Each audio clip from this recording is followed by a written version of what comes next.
Dear student, अब आप लोगों को Bihar SSC and Bihar SI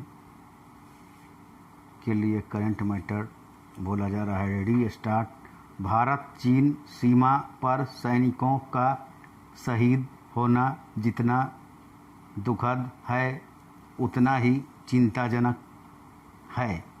जिसकी आशंका पिछले दिनों से लगातार बन रही थी वही हुआ है।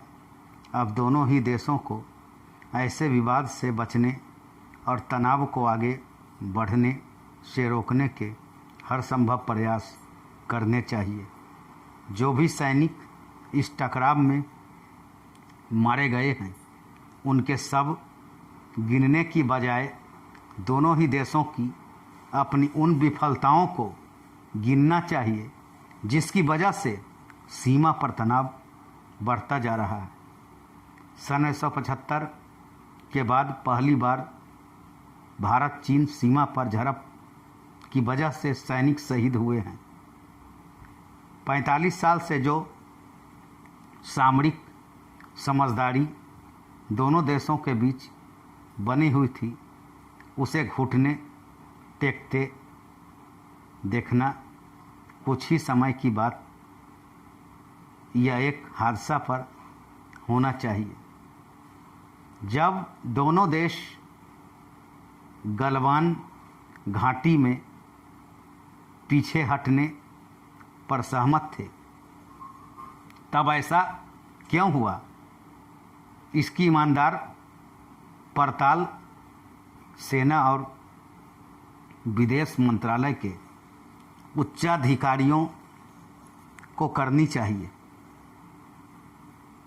उच्च स्तर पर अगर पहले ही पहल होती तो शायद सीमा विवाद इस ऐतिहासिक दाग तक नहीं पहुंचता। दोनों देश 1962 की बड़ी लड़ाई के बाद 1967 और 1975 में भी सीमित झड़पें देख चुके हैं। झड़प के उस दौर में नहीं लौटना ही समझदारी है। जाहिर है विदेश मंत्री की जिम्मेदारी सर्वाधिक बढ़ी है। काफ़ी कुछ इस बात पर निर्भर करेगा कि चीन का रवैया कैसा रहता है।